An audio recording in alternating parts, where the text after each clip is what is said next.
नमस्कार दोस्तों, स्वागत है आपका अपने YouTube channel the Atlas class. तो द एटलस क्लास चैनल पर दोस्तों हम पढ़ रहे थे इंडियन कॉन्स्टिट्यूशन से संबंधित महत्वपूर्ण प्रैक्टिस सेट। तो जो आपका एग्जाम होने वाला उत्तर प्रदेश पुलिस का, तो उसी के सिलेबस को दृष्टिगत रखते हुए दोस्तों हम अपने चैनल पर प्रैक्टिस करा रहे हैं। अगर आप हमारे चैनल पर नए हैं तो चैनल को सब्सक्राइब करें और वीडियो को लाइक करें और बेल आइकन को दबाना ना भूलें, ताकि हमारी वीडियो का नोटिफिकेशन सबसे पहले आपको देखने को मिल जाए। तो दोस्तों आप सिलेबस तो कंप्लीट कर ही रहे हो, लेकिन उसके साथ साथ दोस्तों आप प्रैक्टिस कर लोगे तो आपके लिए दोस्तों बहुत ही अच्छा हो जाएगा। तो दोस्तों टाइम वेस्ट ना करते हुए दोस्तों शुरू करते हैं। तो पहला क्वेश्चन आपका, किसी न्यायाधीश का एक उच्च न्यायालय से दूसरे उच्च न्यायालय में अंतरण किस अनुच्छेद द्वारा किया जाता है। तो दोस्तों एक उच्च न्यायालय का जो न्यायाधीश होता है हाई कोर्ट का, तो उसका दोस्तों ट्रांसफर किस अनुच्छेद के द्वारा दूसरे न्यायालय में आपका किया जाता है, यही आपको दोस्तों बताना है। तो आई होप आपने अपने उत्तर का चयन कर लिया होगा। तो यहाँ पर दोस्तों राइट आंसर हो जाएगा ये ऑप्शन, यहाँ आपका राइट आंसर हो जाएगा। अगला क्वेश्चन है दोस्तों, दूसरे नंबर का क्वेश्चन, भारतीय संविधान के किस अनुच्छेद के तहत राष्ट्रपति को सहायता और सलाह देने के लिए एक मंत्रिपरिषद होगी। तो यहाँ आपका दोस्तों राइट आंसर हो जाएगा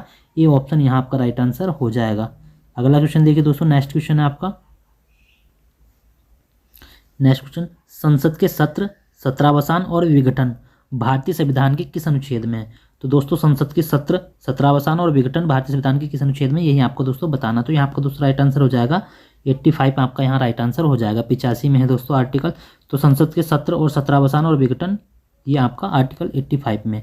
तो दोस्तों संसद का सत्र कौन बुलाता, लोकसभा अध्यक्ष, लेकिन संसद का सत्रावसान कौन करता, तो राष्ट्रपति। संसद का सत्रावसान कौन करता, राष्ट्रपति। अगला क्वेश्चन आपका, धन विधेयक के संबंध में विशेष प्रक्रिया भारतीय संविधान के किस अनुच्छेद में है। तो दोस्तों धन विधेयक से संबंध में विशेष प्रक्रिया भारतीय संविधान के किस अनुच्छेद में, तो यहाँ आपका दोस्तों राइट आंसर हो जाएगा बी ऑप्शन, यहाँ आपका राइट आंसर हो जाएगा आर्टिकल 109। अगला क्वेश्चन देखिए दोस्तों, अगला क्वेश्चन है आपका, उच्चतम न्यायालय की पुनरावलोकन की शक्ति भारतीय संविधान के किस अनुच्छेद में है। तो यहाँ आपको दोस्तों राइट आंसर हो जाएगा डी ऑप्शन, यहाँ आपका राइट आंसर हो जाएगा आर्टिकल 137, ये आपका राइट आंसर हो जाएगा। तो पुनरावलोकन का सिद्धांत दोस्तों कहाँ से लिया गया, संयुक्त राज्य अमेरिका से ये सिद्धांत लिया गया। तो पुनरावलोकन होता क्या दोस्तों, पुनरावलोकन में मतलब जो उच्च न्यायालय होता है वो अपने निर्णय को बदल सकता है, तो यही होता है आपका पुनरावलोकन। अगला क्वेश्चन है दोस्तों, दो या अधिक राज्यों के लिए एक ही उच्च न्यायालय की स्थापना भारतीय संविधान के किस अनुच्छेद में है। तो दो या दो से अधिक राज्यों के लिए एक ही उच्च न्यायालय होगा, तो ये किस अनुच्छेद में आपका, तो ये आपका राइट आंसर हो जाएगा दोस्तों आर्टिकल 231 में है। ये कौन से आर्टिकल में, आर्टिकल 231 में है। अगला क्वेश्चन देखिए दोस्तों, अगला क्वेश्चन, किस अनुच्छेद में राज्य सूची के विषय के संबंध में राष्ट्रीय हित में विधि बनाने की शक्ति संसद के पास है। तो यहाँ आपको बताना। तो यहाँ आपका दोस्तों राइट आंसर क्या हो जाएगा, आर्टिकल 249 यहाँ आपका राइट आंसर हो जाएगा। आर्टिकल 280 में क्या दोस्तों, वित्त आयोग, और आर्टिकल 267 में क्या आपका आकस्मिक निधि, संचित निधि आपका 266 में, ये भी आपका दोस्तों याद करके चलना। और आर्टिकल 263 में आपका, आर्टिकल 263 में क्या है दोस्तों, आर्टिकल 263 में आपका अंतर्राज्यीय परिषद का गठन, ये भी दोस्तों आपको याद करके चलना। अगला क्वेश्चन, अगला क्वेश्चन देखिए दोस्तों, भारतीय संविधान के किस अनुच्छेद में राष्ट्रीय अनुसूचित जनजाति का आयोग का वर्णन। तो यहाँ आपका राइट आंसर हो जाएगा बी ऑप्शन, यहाँ राइट आंसर हो जाएगा आपका। तो वीडियो पॉज करके भी आप अपने उत्तर का चयन कर सकते हैं। अगला क्वेश्चन देखिए दोस्तों, भारत के संविधान के अंतर्गत आर्थिक योजना का विषय है। तो आर्थिक योजना कौन सी सूची में आता है आपका, राज्य सूची में आता है, संघ सूची या समवर्ती सूची, इन्हीं में से आपको दोस्तों अपने उत्तर का चयन करना। तो यहाँ आपका दोस्तों राइट आंसर क्या हो जाएगा, 90 का यहाँ समवर्ती सूची आपका राइट आंसर हो जाएगा। अगला क्वेश्चन देखिए दोस्तों, अगला क्वेश्चन आपका,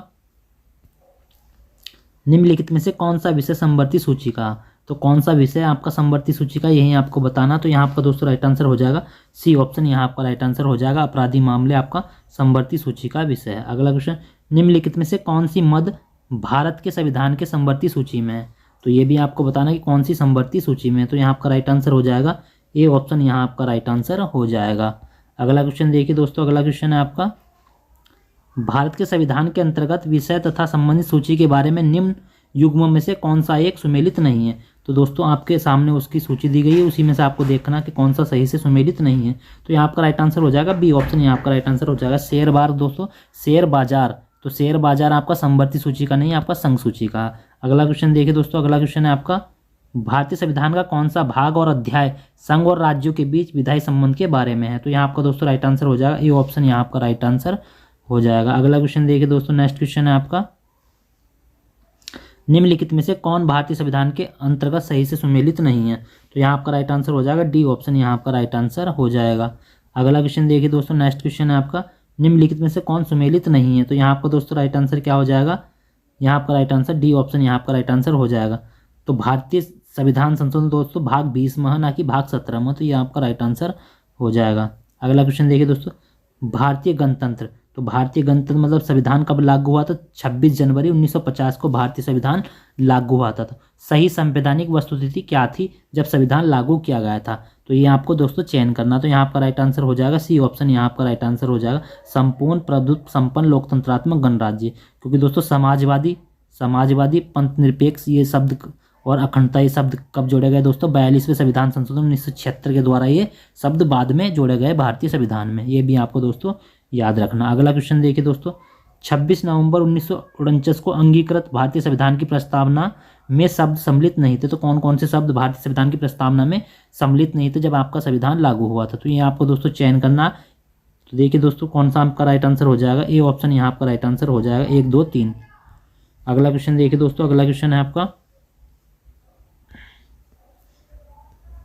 क्वेश्चन देखिए दोस्तों, भारतीय संविधान का कौन सा भाग संविधान की आत्मा कहलाता? तो कौन सा भाग संविधान की आत्मा कहलाता? तो सी ऑप्शन यहाँ आपका राइट आंसर हो जाएगा, उद्देशिका या प्रस्तावना भारतीय संविधान की आत्मा कहलाती। लेकिन दोस्तों जब आपका पूछा जाएगा कि भारतीय संविधान का कौन सा अनुच्छेद भारतीय संविधान की आत्मा कहलाता, तो आर्टिकल 32 संवैधानिक उपचारों का अधिकार जब अनुच्छेद की बात करेगा तो आर्टिकल 32 हो जाएगा। लेकिन नॉर्मल पूछेगा तो आपका प्रस्तावना या उद्देशिका भारतीय संविधान की आत्मा हो जाएगी। अगला क्वेश्चन आपका, निम्नलिखित में से किस वाद में उच्चतम न्यायालय ने धारणा प्रस्तुत की उद्देशिका संविधान का भाग? तो किस में प्रस्तुत की थी दोस्तों? तो यहाँ आपका दोस्तों राइट आंसर हो जाएगा बम्बई बनाम यूनियन ऑफ इंडिया, ये आपका राइट आंसर हो जाएगा। अगला क्वेश्चन है दोस्तों, भारतीय संविधान किस प्रकार की शासन प्रणाली की व्यवस्था की गई है? तो यहाँ आपका राइट आंसर हो जाएगा सी ऑप्शन, यहाँ आपका राइट आंसर हो जाएगा। आई होप दोस्तों आपको वीडियो अच्छा लगा। अगर वीडियो अच्छा लगा तो वीडियो को लाइक करें और चैनल को सब्सक्राइब करें। जय हिंद, जय भारत।